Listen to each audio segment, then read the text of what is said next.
We have to detail out the beyond visual line of sight operations. We have to address security concerns, and we have to address the local concerns and how they interact with the federal government.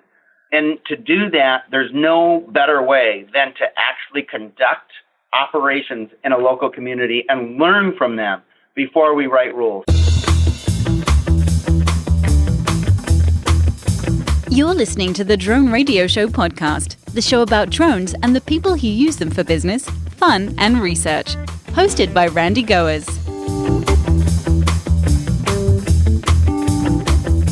Hello, everyone. This is Randy Goers, and welcome to the Drone Radio Show podcast, episode 161. What is the Drone Integration Pilot Program, and how will it advance the use of drones? For that question, we go directly to the source.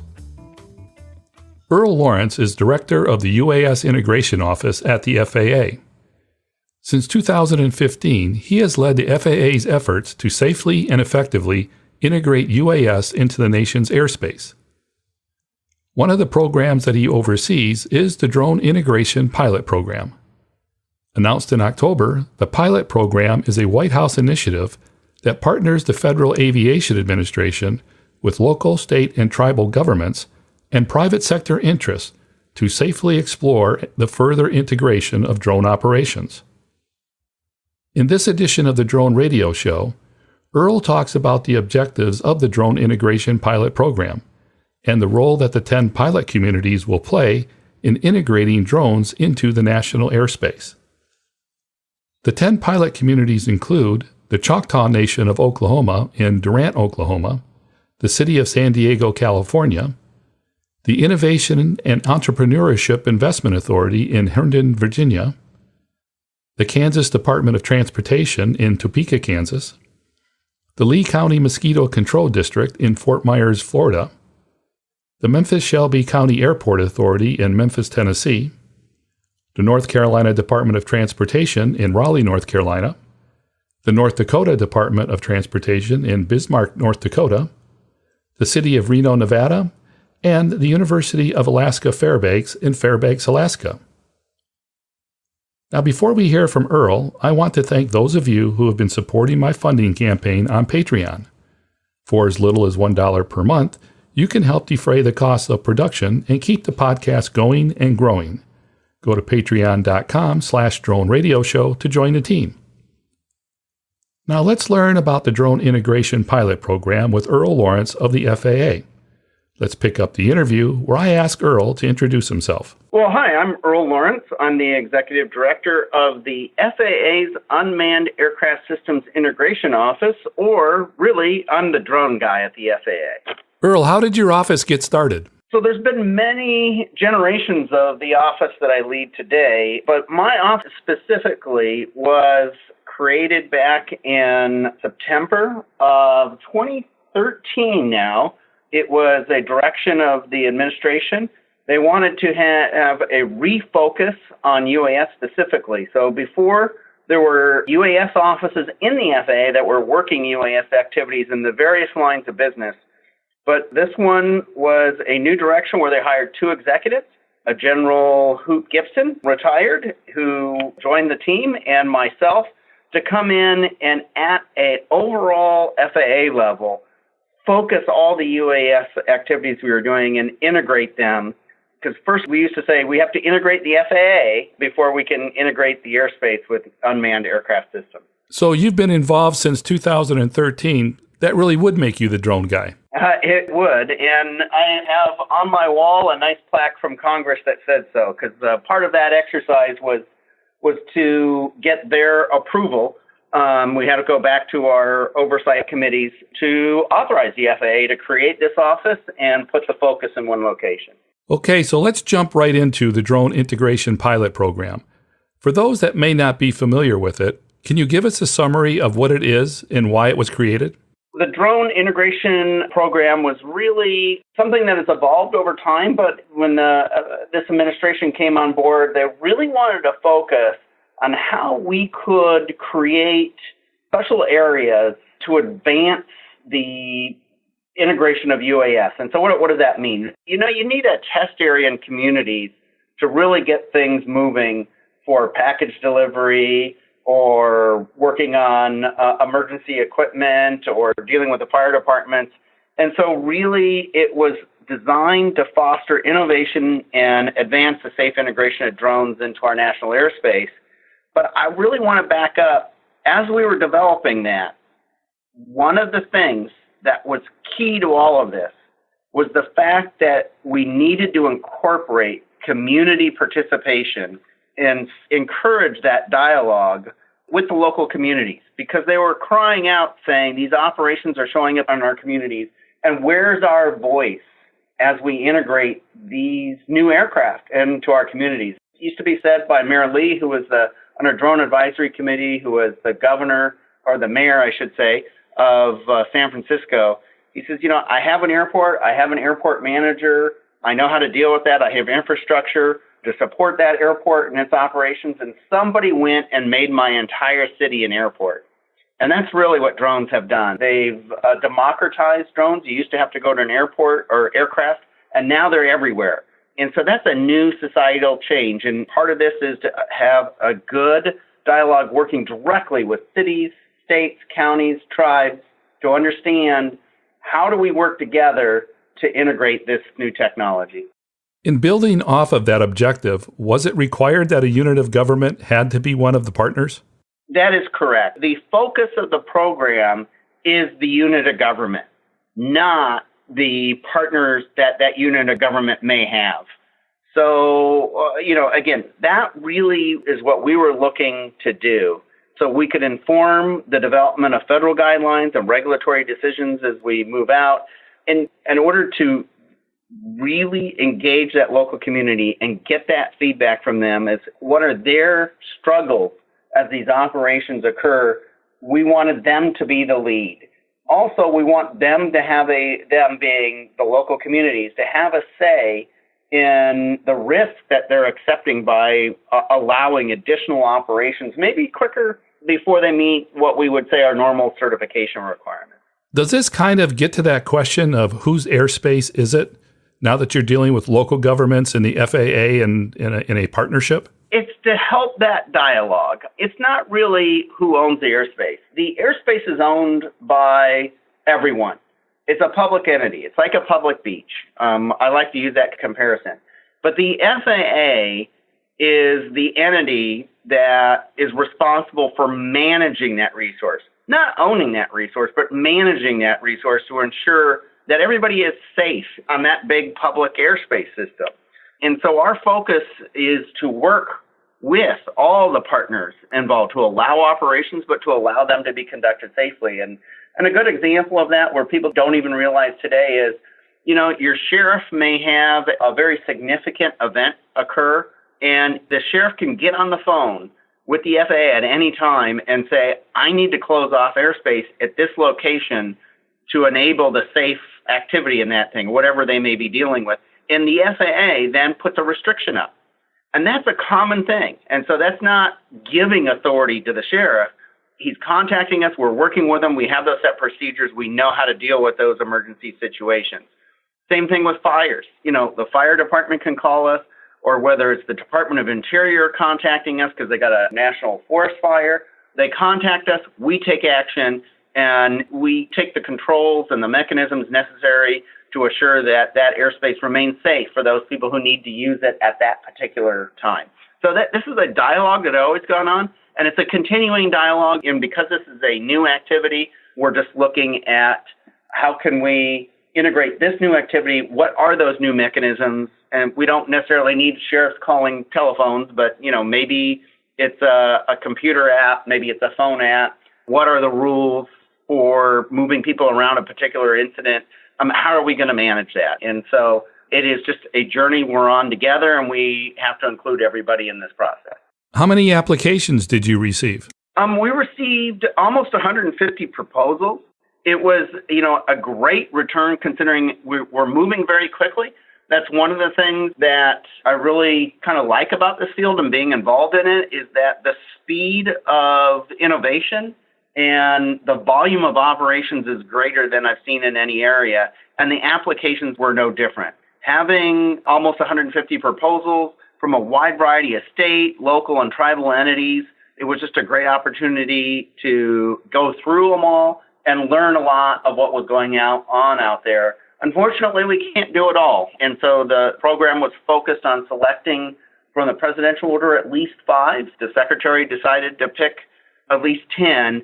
And when I say pick or select, it's not winners and losers. There's all these operations can still be conducted, but these are focused ones to learn about these interactions in these particular communities. In selecting the 10 pilot communities, what was the FAA looking for? So this falls under our procurement rules. So our U.S. government procurement rules is the processes which we use in this. And because of that, it does sound a little bureaucratic, but that was to be fair with everybody. We published in the Federal Register specific information called a screening information request that says this is how we're going to judge each one of the proposals. This is the criteria we will be using, and this is how much. And part of the challenge for a lot of these communities was cramming it into the word count we gave them. So sometimes you have to limit what you're putting together, and you have to be very concise in describing what you're looking at. And we gave evaluation criteria. Some examples was what kind of economic and geographic and climate diversity did we have out there? What about commercial objectives that may serve public interest? What is the commitment of their local, state, and tribal governments to aviation safety? How are they going to assure that? How is those communities' involvement in and support for the project going to reach those objectives of understanding how these things will operate in a local community? So those are just some of the things. We did those full evaluations. We evaluated all of those proposals, and they filtered their way up as the ones that addressed the most amount of the objectives of the presidential memorandum and that had the highest ratings for the criteria that was published. And that came to a smaller group that we could present to the Secretary's office and her team that they could then review, and they selected their 10 from. Now, when I look at the 10 selections, I see some common themes like beyond visual line of sight, nighttime operations, flying over people, package deliveries, and infrastructure inspections. Can you comment on these priorities as something that the FAA wanted to see as well? Oh, yeah, absolutely. Our priorities are really the same, not just coincidental, by the presidential memorandum, because he asked us what were the things we really needed to break through on. And so we wanted to highlight beyond line of sight operations. We wanted to highlight the balance of national and local interests. We wanted to highlight improving emergency response, particularly anything we could do to improve the ability to protect life and do things like search and rescue. Enhance energy efficiency and workplace safety was another big focus for us. And using radio spectrum efficiently. So what were some of the ideas out there that would enable us to deal with the radio frequency challenges that we have out there? And that gets back to these machines talk to other machines and they talk to the ground. So these flying machines, there's only so much radio frequency available. What are the different approaches to using spectrum and radio frequency efficiently out there? So that was certainly some samplings of some of the major focuses for the FAA. Now, we don't have time to talk about all 10 awards, but are there a couple that stand out? Absolutely. So a couple of things that I think are just good stories. One is the city of Reno is looking at deploying flying defibrillators. I think we've seen these automatic defibrillators on the walls in different buildings. At least we have them here at our work. A lot of workplaces have them. A lot of fire departments have them. But they think they can save a lot of lives on this by having them respond. When you call 911 and the ambulance launches, there'll be a defibrillator in a local area that can fly to the patient at the very same time. So they think they can save tens, if not hundreds of lives a year by responding with these flying defibrillators. And it's so much quicker than even an ambulance can get there. And then another thing that's kind of on the other end of the spectrum, University of Alaska and Fairbanks is concentrating on pipeline inspection. We know how important it is to maintain the safety and nature there. We don't want to have oil pipeline leaks. And surveying in remote areas in harsh climate conditions, getting out to places that we wouldn't maybe go there as often or as easily see that those areas. And drones can help out greatly in supporting frequent inspection and help prevent disasters in the future. Going back to the example of the defibrillators, some people might look at that as a fairly straightforward project, but that really brings into play some of the other elements that you talked about, like flying beyond visual line of sight, flying over people, and some of the other challenges that are involved in actually getting that package to someone in need as quick as possible. It really does. I think that's a great way to look at it because it really highlights how you pull everything together. You're going to have something radio frequency, you got to be able to find the person. So maybe a cell phone location with a 911 call, it's got to be able to get to that location. So how is it using radio frequency? How is it working with the 911 switchboard? There's that interaction with the local community in the city. As you said, flying over people, beyond line of sight, and the safety of the aircraft itself. And how are we dealing with hazardous materials? Because those have lithium batteries in them. So flying lithium battery defibrillators, and how are we going to deal with them with the people who operate it and training? And there's just so many questions, but it's a good thing to do, and it's really going to help us out. Can you talk about the importance of the partnerships? The partnerships themselves that the FAA was focused on and what the criteria was focused on was on the communities, not on the companies per se that were supporting them. I want the audience to understand what the focus was. We're really looking for that community engagement. But we also wanted good partners. And so it made a difference that you had a partner that had previous experience working with the FAA, that was already doing operations. So they're the typical companies you've heard of.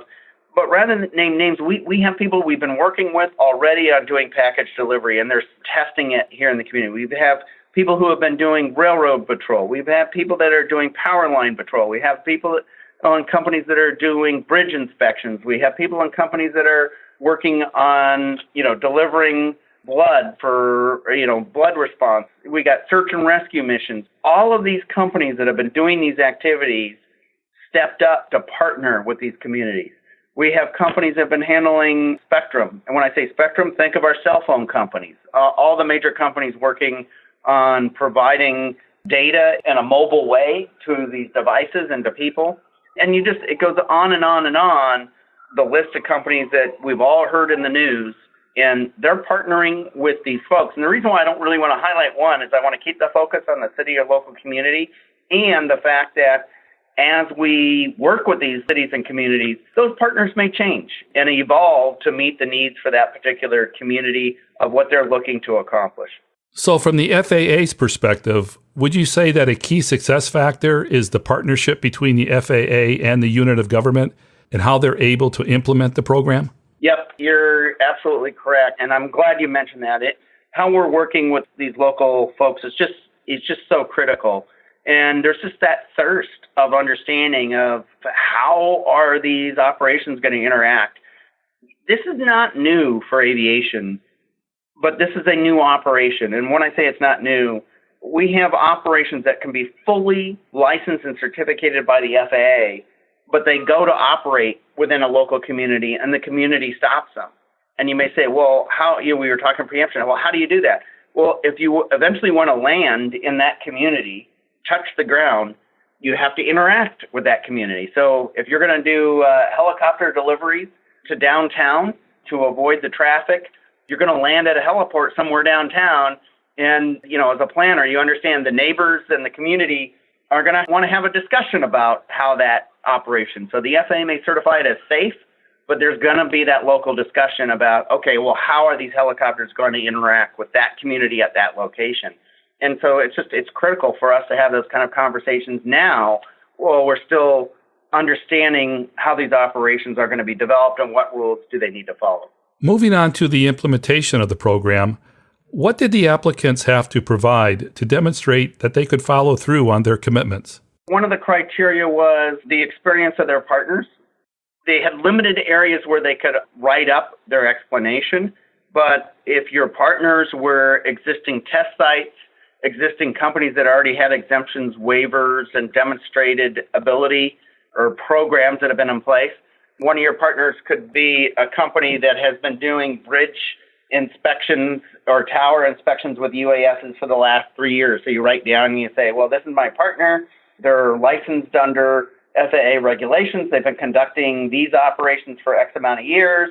Another one of our partners is this test site. This is the kind of operations they've been conducting. The next partner is a cell phone company who has been working with the FAA on a particular project, what we call LANCE, for low altitude authorization and notification capabilities. So again, that's how they demonstrated their ability to take on some of these projects, because they were showing that they have partners who have done and have experience with working with the FAA previously. Now, the program doesn't have any funding attached to it. Is that correct? That is absolutely correct. There's no specific funding attached to the program. This is really an opportunity for us to work together, and it may not have funding, but FAA is using a significant amount of resources to support this activity. And we don't want to marginalize the number of people and the dollars it takes for us to put this focus on these communities and work so closely and help them pathfind their way through all of this activity. And I know a lot of these communities are relying on their partners to help bring aircraft and operations and experience to these activities as well. Typically, in programs like this, there are other benefits like targeted expertise, expedited assistance, or enhanced communication with the federal agency. Is there any of that available in this program? Yes, thank you for highlighting that. If I missed mentioning that, you are absolutely correct. The selectees in the IPP program do get expedited processing, but not just their expedited processing. We're dedicating specific resources, experts, to work with them to help make their particular operations get approved and to be done safely. So that's one of the things that the FAA is bringing, is those subject matter experts to this activity. So it's not just a matter of us saying, thank you for your application, we'll review it. It's actually helping us teach, coach, and work through their operation to help them do these activities safely. So what are the next steps in the process? So the next steps are really finalizing the programs. As was mentioned, we highlighted just a couple of things. We did evaluate each one of the selectees, and I would say most of them have highlighted more things than we can get done in the time allotted. This is ultimately, we have about 2 years to do these operations. The whole program is a 3-year program from the time that the president issued the memorandum. But that leaves us basically about 2 good years of testing and operations to move forward. And I would say that if I looked across the 10, they probably proposed 20 years worth of operations. So there's the things I mentioned that we want to all get done. And now's the time where we're sitting down with them, working with them and say, okay, which things are we really going to do? Which things are you really ready for? That you've got the resources to do it in the time allotted, and making sure the overall goals and objectives is laid out by the president in the memorandum that kicked this off will be achieved. So that, that's our focus. And so over the next month, we're working with each of the 10 entities. They all have a program manager that from the FAA that's assigned to work with them. And these discussions are ongoing now that they have their memorandums in place, which they all had to sign off on in their first 5 days. So that was done last week. And now we're focused on outlining specifically what do we think we can actually get accomplished in this 2-year period. It doesn't mean they can't do additional things, but what will be the focus of this program's operations, and which ones will we put the extra resources and do the extra collection of data. So a lot of questions of, what information will we be collecting, which is an additional burden, just so to speak, of collecting data to support future rulemaking and policy making going forward. How can interested people stay involved in the program? That's one of the requirements that we've laid out for the entities themselves, for the local communities. What we've asked them to do, and to start off with, if you go to the FAA website, faa.gov/UAS, and you'll see a link there to go to specifically to the IPP website, we've set up an area for each of the 10 selectees. But we've asked all of the 10 communities to set up a community exchange process of some way, whether they're going to do public hearings, whether they have a website, whether they're taking surveys, but to outline individually and to report out. That's a requirement to let people know what there's going on and give the public and their communities an opportunity to provide input. So those are all in development now. You can imagine what it is like as a city planner yourself. Imagine getting the word a week ago, and now you've got to get your website up to speed. You got to start putting together public hearings. You could imagine all that work to support that, and that's why the FAA set up their initial websites and their initial contact points so people know where to go to. And we'll always maintain something on the FAA website so that information is available. And we're required to put out periodic reports as well to let everyone know, their public reports, how the program is going and what people are doing. But I would encourage folks to work with their local communities in particular and contact those communities directly that they're interacting with. It'll be a great opportunity, a great experience in local civics to understand how to influence local decisions. Is there anything that we missed that we should talk about? I would just tell everybody it's the beginning of a great journey. We, being the U.S. government and the local communities, have a lot to learn as we go through this.